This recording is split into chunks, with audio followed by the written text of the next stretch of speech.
नमस्कार मित्रांनो. आज पुन्हा आपण बोलूया सध्या चालू असलेल्या युद्धाबद्दल.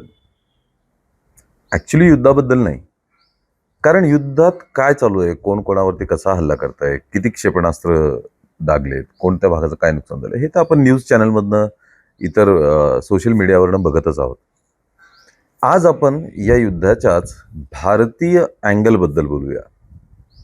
आपण पाहतोय की जेव्हापासनं हे युद्ध सुरू झालंय तेव्हापासनं भारताने अमेरिकेच्या बाजूने, इराणच्या बाजूने, इस्रायलच्या बाजूने असं स्पष्टपणे कोणाच्याही बाजूने स्टँड घेतलेला नाहीये, ठळकपणे.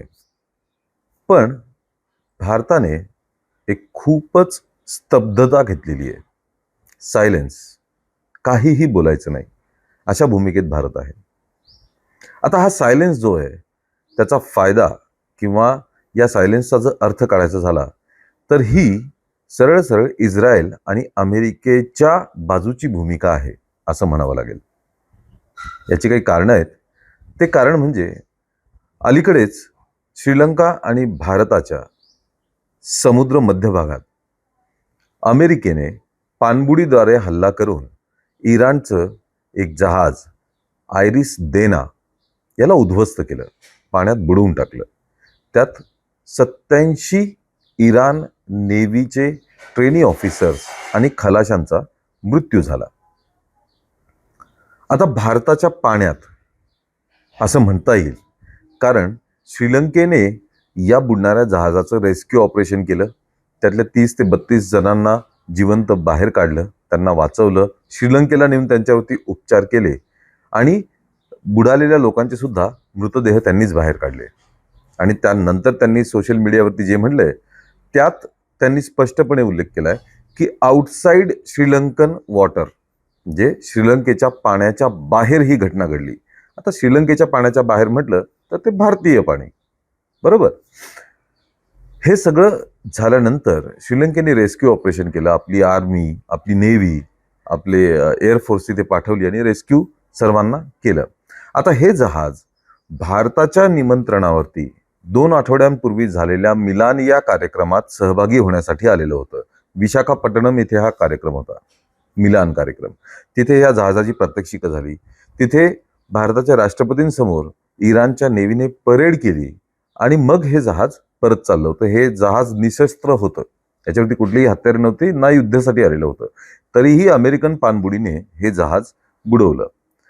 यावरती भारताने एकही शब्द बोललेला नाही, काहीच प्रतिक्रिया दिलेली नाही, जेव्हा की ते भारताकडे पाहुणे म्हणून आलेले होते. यानंतरही जे इराणचं नुकसान होतंय, खामनेईंना ज्या पद्धतीने मारले गेलं, याबद्दल सुद्धा भारतीय शासनाकडनं किंवा केंद्र सरकारकडनं काहीही बोलण्यात आलेलं नाही. इराणियन एम्बॅसीमध्ये जाऊन फक्त एका परराष्ट्र मंत्रालयाच्या सचिवाने काहीतरी कंडोलन्स नोट, म्हणजे श्रद्धांजलीपर काहीतरी नोट लिहून आली, एवढीच माहिती आहे. असं नेमकं का होतंय? एवढ्या मोठ्या युद्धामध्ये, एवढ्या भयंकर परिस्थितीमध्ये भारत काहीच भूमिका घेत नाही, काहीच बोललं जात नाही, असं का? प्रसार माध्यमांमध्ये चालू असलेल्या चर्चेनुसार, विविध पत्रकारांनी मांडलेल्या आपल्या मतांनुसार, सोशल मीडियावर चालू असलेल्या चर्चेनुसार सुद्धा या भारताच्या शांतीमागे गौतम अदानी हे असू शकतात किंवा आहेत. याचं कारण असं की काही महिन्यांपूर्वी गौतम अदानींवरती अमेरिकेत भ्रष्टाचाराचा गुन्हा दाखल झालेला आहे. तो भ्रष्टाचार जवळपास $150 कोटी काहीतरी आहे.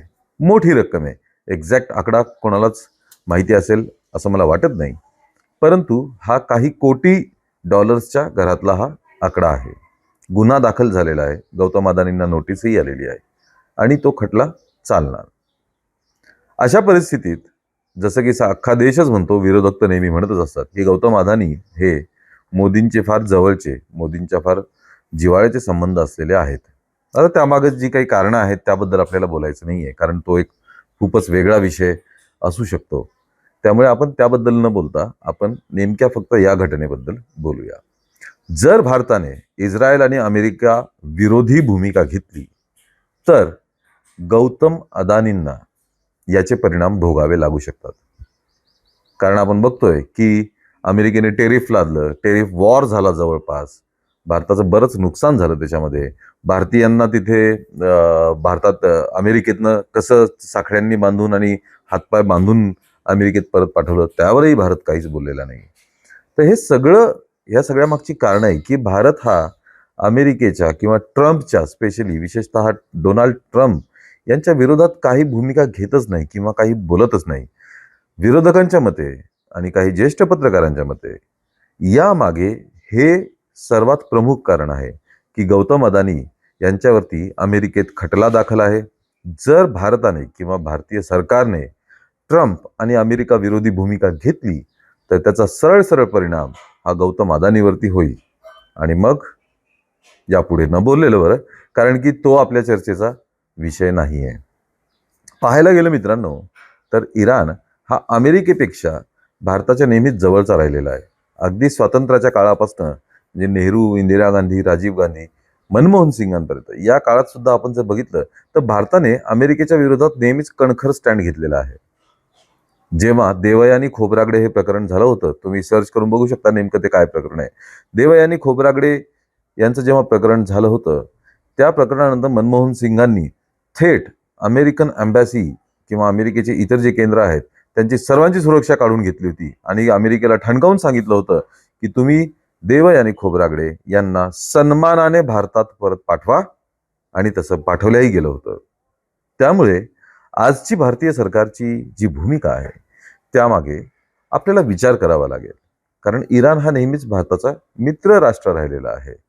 असं म्हणतात, आता हे माहीत नाही, असं म्हणतात की इराण आपल्याला डॉलर्सच्या बदल्यात इंधन देत नाही. तो त्यांनी जे काही क्रूड ऑइल पाठवलंय त्याचा मोबदला हे रुपयाच्या स्वरूपात घेतात. कारण इतर देशांकडनं जेव्हा आपण ते कच्चं तेल आयात करतो तेव्हा आपल्याला डॉलर्समध्ये त्याची किंमत मोजावी लागते, पण इराण रुपयामध्ये ते पैसे घेतो.